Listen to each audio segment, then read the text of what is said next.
एक छोटे से गांव में राजू नाम का एक मासूम गरीब बच्चा रहता था। उसके पास न अच्छे कपड़े थे, न खिलौने, न किताबें, लेकिन उसके पास था एक पुराना टूटा हुआ दीपक। ये दीपक उसके दादा की आखिरी निशानी थी। गांव के अमीर बच्चे हमेशा उसका मजाक उड़ाते, अरे ये देखो टूटा हुआ दीपक लेकर घूमता है, इससे क्या होगा। राजू चुप रहता, मगर उसकी आंखों में एक उम्मीद की रोशनी हमेशा जलती रहती। एक दिन गांव में एक बड़ी घोषणा हुई। राजा के महल में एक प्रतियोगिता होने वाली थी। जो बच्चा सबसे अनोखी और कीमती चीज लेकर आएगा, उसे राजा खुद गुरुकुल में पढ़ाएगा। सारे बच्चे को तैयारी में लग गए। राजू के पास कुछ नहीं था सिवाय उस टूटे हुए दीपक के। सबने उसका फिर मजाक उड़ाया, क्या सच में तू यही टूटा दीपक लेकर जाएगा। राजू ने मुस्कुराकर कहा, ये टूटा है पर मेरी उम्मीद नहीं। राजा का महल बहुत भव्य था। सिंहासन पर राजा बैठे थे और बच्चे एक एक कर अपनी कीमती चीजें दिखा रहे थे।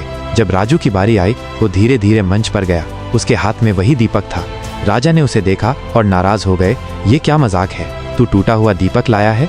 राजू ने बिना डरे जवाब दिया, महाराज ये दीपक सिर्फ एक वस्तु नहीं है। जब अंधेरा होता है तब यही मुझे हिम्मत देता है। ये टूटा जरूर है, मगर मेरी उम्मीद इससे जुड़ी है। राजा थोड़ी देर चुप रहे, फिर उन्होंने दीपक को अपने हाथ में लिया। जैसे ही उन्होंने ध्यान से देखा, दीपक के नीचे की सतह में कुछ उभरा हुआ दिखा। उन्होंने दीपक को खोला और अंदर से निकली एक पुरानी चमकती हुई राजमोहर। पूरे दरबार में सन्नाटा छा गया। राजा चौंक गए और बोले, ये तो हमारे वंश की गुमशुदा मुहर है जो सालों पहले खो गई थी।